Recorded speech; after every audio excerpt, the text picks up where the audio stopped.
Breaking news చూస్తున్నాం. ఇటు సూర్యాపేటలో ఏదైతే బంగారం చోరీ జరిగిందో ఆ చోరీ కేసుకు సంబంధించి ఇటు బిగ్ అప్డేట్ వచ్చింది. ఈ కేసునైతే పోలీసులు ఎట్టకీలకు ఛేదించారని చెప్పుకోవాలి. ఆ చోరీ చేసిన వ్యక్తులంతా కూడా నేపాల్ కి చెందిన వారుగా అయితే పోలీసులు గుర్తించారు. ఇటు బంగారం షాప్ దొంగలు నేపాల్ గ్యాంగ్ గా అయితే మొత్తానికి పోలీసులు తేల్చారు. అయితే దీనికి సంబంధించి గత కొన్ని రోజులుగా కూడా అనేక కోణాల్లో అయితే పోలీసులు దర్యాప్తు చేశారు. కొంతమంది అనుమానితులను కూడా అదుపులోకి తీసుకొని పక్క రాష్ట్రాల్లో వారే ఈ ఘాతుకానికి పాల్పడ్డారనే కోణంలో కూడా వీళ్ళు విచారణ చేశారు. అయితే ఇప్పుడు దీనికి సంబంధించిన బ్రేకింగ్ న్యూస్ అందుతోంది. ఇటు నేపాల్ కి చెందిన వారిగా అయితే మొత్తానికి పోలీసులు ఈ కేసును ఛేదించారని చెప్పుకోవాలి. అటు ఈ గ్యాంగ్ కు ఒక లేడీ సహకరించినట్టుగా కూడా తెలుస్తోంది. యశోద అనే వ్యక్తి దాదాపు అనిల్ అనే వ్యక్తితో కూడా పరిచయం ఏర్పడింది. సో ఆ పరిచయం ఏర్పడిన తర్వాత కూడా అనిల్ దాదాపు ఆమెకి బంగారాన్ని అప్పచెప్పారు. బంగారాన్ని అప్పచెప్పిన తర్వాత ఆమె హైదరాబాద్ కి అమ్మేందుకు వస్తూ ఉండగా అటు పోలీసులు అయితే ఆమెని అదుపులోకి తీసుకున్నారు. ప్రస్తుతం మనం చూసుకోవచ్చు, దాదాపు ఆమె దగ్గర మేకల యశోద అనే ఆమెకి అయితే ఇటు ఈ నేపాల్ కి సంబంధించిన గ్యాంగ్ ఎవరైతే ఉన్నారో అందులో ఒకరు యశోదకి ఆల్రెడీ పరిచయమైన వ్యక్తే. సో పరిచయం ఉన్న నేపథ్యంలోనే ఆయన దాదాపు ఆమెకి 14 తులాల నగలు ఇచ్చినట్టుగా కూడా తెలుస్తోంది. సో వీటి ఆధారంగా పోలీసులు అయితే వాటన్నిటిని పట్టుకొని ప్రస్తుతం అయితే యశోదాని కూడా అరెస్ట్ చేశారు. సో ప్రజెంట్ దాదాపు ఆమె దగ్గర ఏదైతే 14 తులాల బంగారం ఉందో వాటి విలువ దాదాపు 14 లక్షలకు అయితే ప్రెసెంట్ పోలీసులు నిర్ధారించారు. సో వీళ్ళంతా కూడా నేపాల్ గ్యాంగ్ లో ఉన్నట్టుగా తెలుస్తోంది. సో నేపాల్ గ్యాంగ్ లో ఒకరుగా ఉన్న అనిల్ తో ఇటు మేకల యశోదకి అయితే ఇంతకు ముందే రిలేషన్ ఉంది. సో ఆ రిలేషన్ తోనే యశోదకు అనిల్ బంగారం ఇచ్చేవాడు. సో ఇప్పుడు ఏదైతే సూర్యాపేటలో ఒక షాప్ లో వీళ్ళంతా దొంగతనం చేశారో ఆ బంగారాన్ని అమ్మేందుకు కూడా ఇటు యశోద హైదరాబాద్ కి వస్తుంది. హైదరాబాద్ కి వస్తున్న క్రమంలోనే ఇటు సూర్యాపేట హైటెక్ బస్ స్టాండ్ లో పోలీసులు పట్టుకున్నారు. సో గతంలో కూడా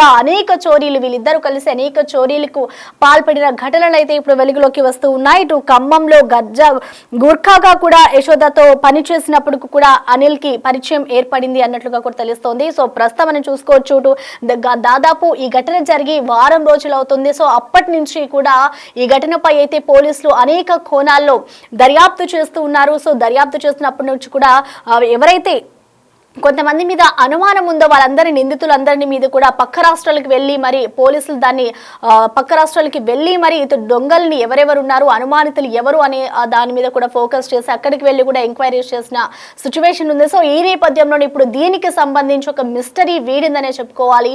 అయితే ఈ గ్యాంగ్ నేపాల్ కి చెందిన వారుగా కూడా ఇటు పోలీసులు అయితే వెల్లడించారు. సో ప్రస్తుతం ఈ గ్యాంగ్ లో ఒకరు యశోద, వీళ్ళకి ఎవరైతే సహకరించారో యశోద అనే వ్యక్తి, ఆమె ప్రస్తుతం ఇటు పోలీసుల అదుపు లో ఉంది. సో దీనికి సంబంధించిన లేటెస్ట్ అప్డేట్స్ అందించేందుకు మా ప్రతినిధి రమేష్ మనకి అందుబాటులో ఉన్నారు. రమేష్, మనం చూస్తున్నాం ఎట్టకేలకి పోలీసులు అయితే ఇటు సూర్యాపేటలో నగల చోరీకి సంబంధించిన కేసులో అయితే పురోగతి సాధించారని చెప్పుకోవాలి. సో మొత్తానికి మెయిన్ క్యాండిడేట్ ఎవరైతే ఉన్నారో వారిని పోలీసులు అదుపులో తీసుకున్నారు. కాబట్టి ఇటు నేపాల్ కి చెందిన వ్యక్తులు కూడా పోలీసులు అదుపులో ఉన్నారనుకోవచ్చా? వారు ఎక్కడున్నారనుకోవచ్చు ప్రెసెంట్? ఉన్నట్లు కూడా తెలుస్తుంది. ఇప్పటికే నేపాల్ వారితో కూడా వారు దేశం దాటి వెళ్లారు కాబట్టి వాళ్ళని పట్టుకోవడం చాలా పోలీసులకు మాత్రం కష్ట సాధ్యం అనే చెప్పవచ్చు. మొత్తం మీద ఏదైతే ఉన్నారో ఈ మహిళ యశోద అనే మహిళ ఖమ్మంలో ఉంటుంది. ఖమ్మంలో A1 నిందితుడు ఎవరైతే ఉన్నారో, ప్రధానంగా A1 అనుకుంటున్నామో ప్రకాష్ అనిల్ కుమార్ A1 నిందితుడు. అతనికి సోదరుడు ఎవరైతే ఆ సోదరుడు ఉండో అతను సోదరుడు అమర్ భట్ అనే వ్యక్తి ఖమ్మంలో గత కొన్ని సంవత్సరాల నుంచి కూడా గూర్ఖాగా పనిచేస్తున్నారు. అయితే ఆ సోదరుని వద్ద కూర్చున్నటువంటి క్రమంలో ఆ పక్కింట్లో ఉన్నటువంటి యశోదతో కూడా ఇతనికి సంబంధం ఏర్పడింది. అప్పటి నుంచి కూడా ఆమెతో అనుకూలంగా ఉంటూ ఉంటున్నారు. ఆ తర్వాత మొత్తం మీద ఖమ్మం మొదటగా వచ్చినటువంటి క్రమంలో మొదటగా వీరు ఖమ్మంలోనే దొంగతనాలకు పాల్పడదామని కూడా రెక్కి కూడా నిర్ణయించడం జరిగింది. కానీ ఖమ్మంలో గురుకాగా పనిచేస్తున్నాడు సోదరుడు. అదేవిధంగా ఈమె కూడా ఖమ్మం కావడంతో ఖమ్మంలో పోలీసులకు దొరికిపోతామన్నటువంటి తనతో వీరు సూర్యాపేటని టార్గెట్ పెట్టుకోవడం జరిగింది. అందులోనే భాగంగా కూడా ఈ సూర్యాపేట ఈ సాయి సంతోషి జ్యువెలరీని టార్గెట్ చేయడం జరిగింది. ఇంతకు ముందుగానే దీన్ని చూసి దొంగతనానికి పాల్పడాలంటే అక్కడ షెల్టర్ తీసుకోవాలి కాబట్టి ఈ మహిళతో అదేవిధంగా సోదరుడు ఎవరైతే అమర్ భట్ ఉన్నారో ఆ గురుకాగా ఉన్నటువంటి వ్యక్తితో కలిసి వచ్చి కూడా ఆ షాపు ఆ పక్కనే ఉన్నటువంటి ఒక నివాసంలో కూడా మేము గురుకా పని చేస్తాం, ఇక్కడ ఫాస్ట్ ఫుడ్ సెంటర్ కూడా కూడా నిర్వహించుకుంటామని కూడా నమ్మబలికి అక్కడ ఆ రూమ్ అయితే అద్దెకు తీసుకోవడం జరిగింది. దాదాపు 2 నెలల పాటు ఆ రూమ్ లోనే ఉన్నటువంటి పరిస్థితి అయితే కనిపించిందని చెప్పవచ్చు. ఆ తర్వాత కూడా అంతా తెలిసిందే. చివరికి రెక్కి నిర్వహించి నేపాల్ ప్రధానంగా ఈ ప్రకాష్ నేపాల్ కు చెందిన వారు అయితే దొంగలు మాత్రం ఆ యూపీ గ్యాంగ్ గా తెలుస్తుంది. అతనికి ఆ దొంగలతో ఈ విధంగా సంబంధం ఉందో అనే కోణంలో కూడా విచారిస్తున్నారు. మొత్తం మీద దొంగతనం చేసిన తర్వాత మొత్తం 2.5 కిలోలు దోచుకున్న తర్వాత కూడా ఆ వెళ్లే క్రమంలో కూడా ఈమెతో సంబంధం ఉన్నటువంటి యశోదకి 14 తులాల బంగారాన్ని కూడా ఇచ్చి వెళ్లడం జరిగింది. అతను మొత్తం కూడా సీసీ కెమెరా విజువల్స్ కానీ పోలీసులు కానీ వెతుకుతున్నారని కూడా మొత్తం తెలుసుకొని అతను మొత్తం కూడా దేశం దాటి వెళ్ళినట్టు కూడా తెలుస్తుంది. మొత్తం నేపాల్ కు ప్రస్తుతం ఉన్నట్లు తెలుస్తుంది. కానీ 14 తులాల బంగారం అంటే మనం అర్థం చేసుకోవచ్చు 14 లక్షల విలువైన సొత్తు. ఎందుకంటే మొదటగా కూడా వారికి షెల్టర్ ఇచ్చింది. ఆ రూమ్ తీసుకున్నటువంటి క్రమంలో కానీ ఆర్థిక సాయం కానీ అన్ని విధాలా ఈమె చూసుకుంది. కాబట్టి ఆమెకు వెళ్తూ కూడా ఈ 14 తులాల బంగారం ఇవ్వడం జరిగింది. మెయిన్ గా ఈ మహిళ అదేవిధంగా ఆ గూర్ఖాగా పనిచేస్తున్నటువంటి ఇద్దరు వ్యక్తులను కూడా పోలీసులు అదుపులోకి తీసుకొని కూడా వారి వద్ద ఈ 14 తులాల బంగారం వారు అమ్మాలని చూడడం జరిగింది. సూర్యాపేటలో అమ్ముతే ఆ పోలీసులు ఆ ఖమ్మంలో సూర్యాపేటలో అమ్ముతే పోలీసులకు పట్టుబడతామని వారిని హైదరాబాద్ లో అమ్మాలని చూడడం జరిగింది. అమ్మాలన్నటువంటి క్రమంలో వారు హైదరాబాద్ కు బయలుదేరుతున్నటువంటి క్రమంలోనే పట్టుకోవడం జరిగింది. ఏదేమైనప్పటికీ కూడా రమేష్ అంటే షాప్ లో ఏదైతే బంగారం మొత్తం చోరీకి గురైందో అదంతా కూడా ఇటు అనిల్ యశోదకి ఇచ్చేసాడా, లేదంటే వారి దగ్గర కూడా కొంచెం ఉంచుకున్నారనుకోవచ్చా? వాటిని కూడా పోలీసులు ఇప్పుడు ఛేదించే పనిలో ఉన్నారనుకోవచ్చా? మొత్తం 2.5 కిలోలు మాత్రం చోరీకి గురైంది. ఆ 2.5 కిలోలలో యశోదకు 14 తులాల బంగారాన్ని ఇవ్వడం జరిగింది.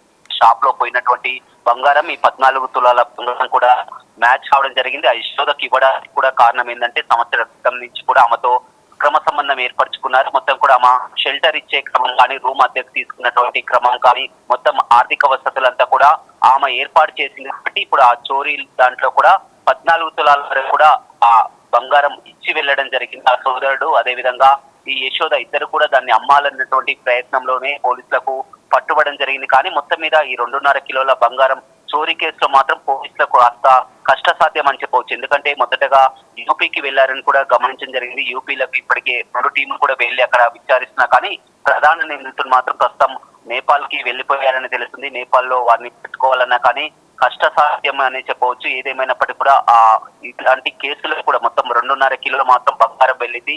అందులోనే భాగంగా మొత్తం ఒక 14 తులాలని మాత్రమే రికవరీ చేయగలిగారు. కానీ మిగతా దొంగల్ని పట్టుకునే పనిలో ఉన్నారు. కానీ వారు ప్రస్తుతం యూపీలో లేరు. యూపీ చెందిన గ్యాంగ్ అయినప్పటికీ కూడా ప్రధాన నిందితుడు ఎవరైతే ఉన్నారో ప్రకాష్ అతన్ని నేపాల్ ప్రాంతం కూడా నేపాల్ కు వెళ్ళినట్లు కూడా తెలుస్తుంది. సోదరుడు ఇక్కడ ఎప్పటి నుంచో ఖమ్మంలో గురుకాగా పనిచేస్తున్నారు. ఆ సందర్భంతో అతను ఖమ్మం రాగలిగడం జరిగింది. ఖమ్మంలో కూడా రెక్కి నిర్వహించినా కానీ ఖమ్మంలో సోదరుడు పనిచేస్తారు కాబట్టి అక్కడ కాస్త పోలీసులకు ఈజీగా దొరికిపోతామని సూర్యాపేటను టార్గెట్ చేసుకోవడం జరిగింది. అందులో క్రమంలోనే భాగంగా ఈ యశోద అదేవిధంగా గురుక ఈ ముగ్గురు కూడా కలిసి ఆ రూమ్ తీసుకున్నట్లు కూడా పోలీసుల విచారణలో తేలింది. ఈ మహిళ కూడా పోలీసుల విచారణలో కూడా ఒప్పుకోవడం జరిగింది. తానే షెల్టర్ ఇచ్చినట్లు ఈ విధంగా దొంగతనం చేసినట్లు మిగతా బంగారాన్ని కూడా తీసుకుని అతను నేపాల్ పారిపోయినట్లు కూడా పోలీసులు చాలా క్లియర్ గా చెప్పడంతో కూడా ఇప్పుడు బంగారం షాప్ యజమాని కానీ పోలీసులకు కానీ ఒక సవాలనే చెప్పవచ్చు. ఎందుకంటే ఇప్పటి వరకు కూడా యూపీలో ఉంటుంటారు. యూపీలో పట్టుకురావడం కాస్త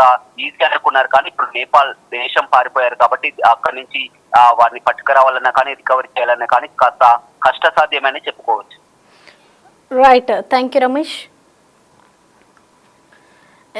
ప్రస్తుతం మనం చూసుకోవచ్చు, ఇటు ఏదైతే సూర్యాపేటలో బంగారం చోరీకి గురైందో ఒక షాప్ లోకి వెళ్ళి మరి కూడా ఈ నేపాల్కి చెందిన గ్యాంగ్ బంగారాన్ని చోరీ చేసిన ఘటన అప్పుడు కలకలం రేపింది. సో అప్పటి నుంచి కూడా పోలీసులు ఈ కేసుపై ప్రత్యేకంగా ఒక టీంని ఏర్పాటు చేసి మరి కూడా విచారణ చేశారు. ఎక్కడెక్కడ ఎవరు ఈ దొంగతనానికి పాల్పడ్డారు అనే కోణంలో కూడా దర్యాప్తు చేస్తూనే ఉన్నారు. సో మొత్తానికి ఇవాళ ఎవరు దొంగతనం చేశారు అనేది కూడా తేలిపోయింది. వీరంతా కూడా నేపాల్కి చెందిన వారిగా కూడా పోలీసులు అయితే ఎట్టకేలకు గుర్తించారు. దీనికి సంబంధించి ఒక మిస్టరీ వీడిందని చెప్పుకోవాలి. అయితే ఈ కేసుకు సంబంధించి అసలు దొంగతనం ఎలా జరిగింది, ఎవరు చేశారనేది కూడా పోలీసులు కొన్ని వివరాలను అయితే తెలియజేస్తారు. ఆ వివరాలు ఏంటో ఒకసారి చూద్దాం.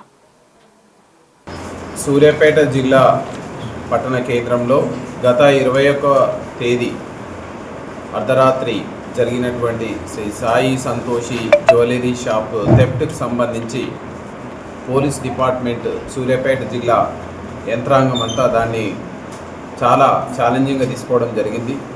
ఇందులోనే భాగంగా మనం ప్రతిరోజు ఈ మొబైల్ డివైస్ స్కానర్స్ తోటి, ఫింగర్ ప్రింట్ స్కానర్స్ తోటి విస్తృతమైనటువంటి తనిఖీలు నిర్వహిస్తూ ఉన్నాం. ఆ క్రమంలో ఈరోజు మార్నింగ్ మనకు ఉదయం 5 గంటల సమయంలో మనకు వచ్చినటువంటి ఇన్ఫర్మేషన్ తోటి మనం ఈ తనిఖీలు నిర్వహిస్తుండగా సూర్యాపేట పట్టణంలో ఉన్నటువంటి హైటెక్ బస్టాండ్ సమీపంలో ఒక మహిళ అనుమానాస్పద రీతిలో మనకు కనిపిస్తే మనం ఆమెను చెక్ చేస్తే ఆమె సంబంధించినటువంటి బ్యాగులో మనకు ఈ సాయి సంతోషి జ్యువెలరీ షాప్కి సంబంధించినటువంటి థెఫ్ట్కి గురి కాబడిన కొన్ని ఆభరణాలు మనకు లభ్యమైనవి.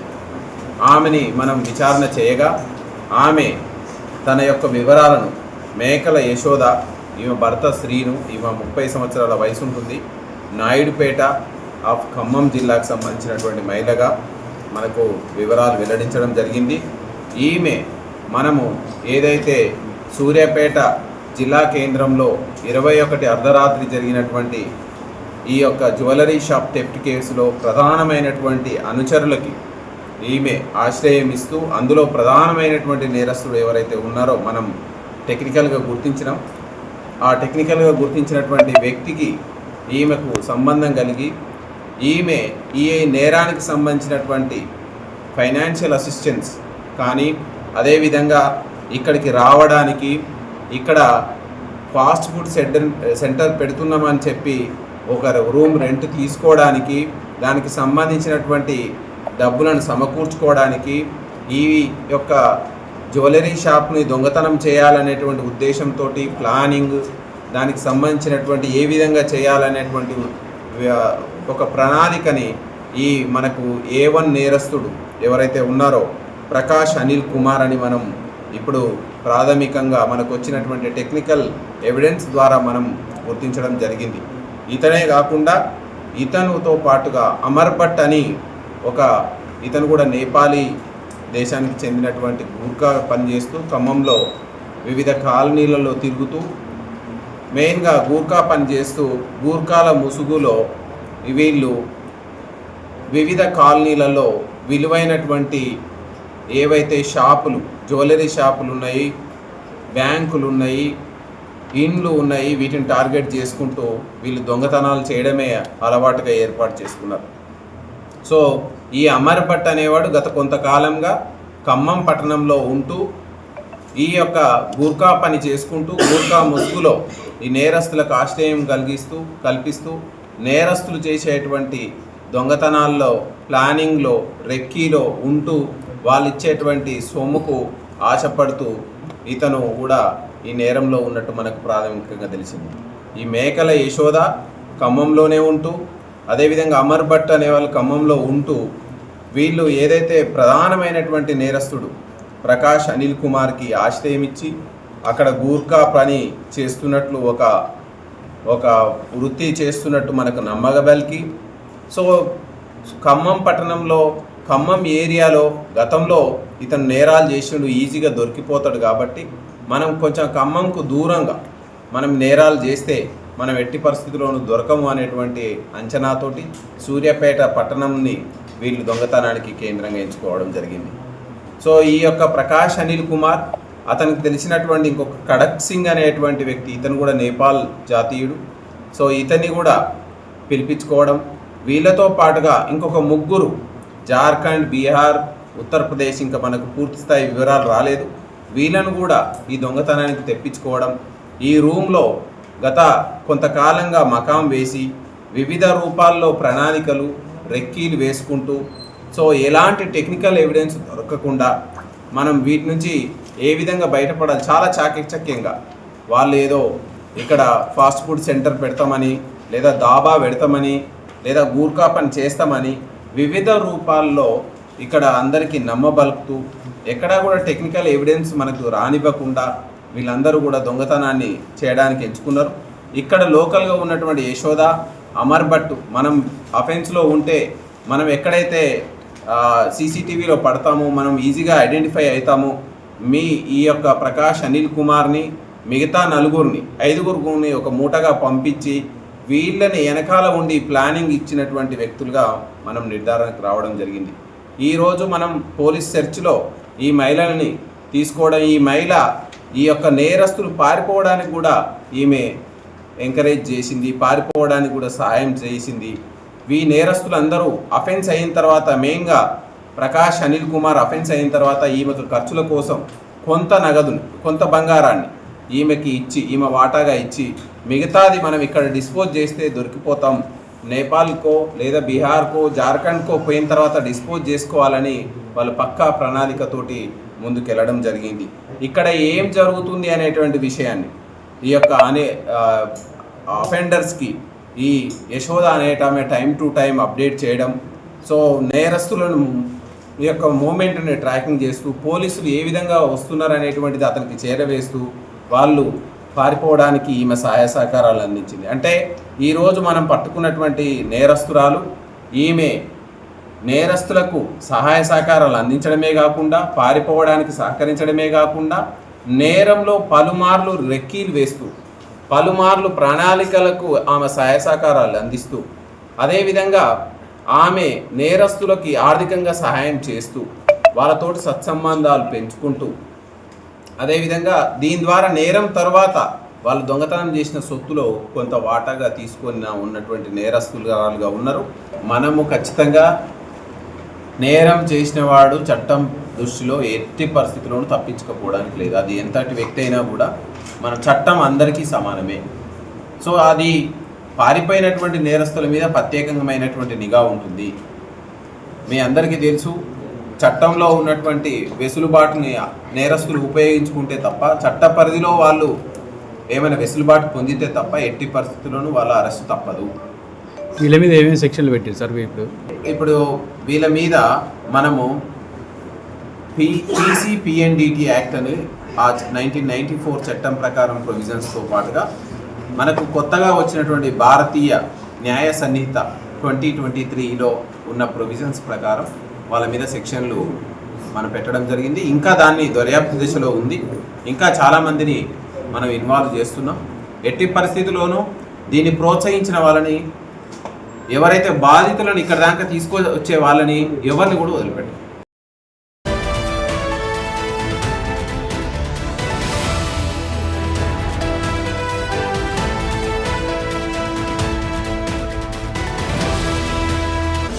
The Big Folk Night 2025 celebrating the soul of Telangana. August 23 సాయంత్రం 6 గంటల నుండి ఎల్బీ స్టేడియంలో. టికెట్స్ బుకింగ్ కోసం ఎంట్రీ వాలా యాప్ను డౌన్లోడ్ చేసుకోండి.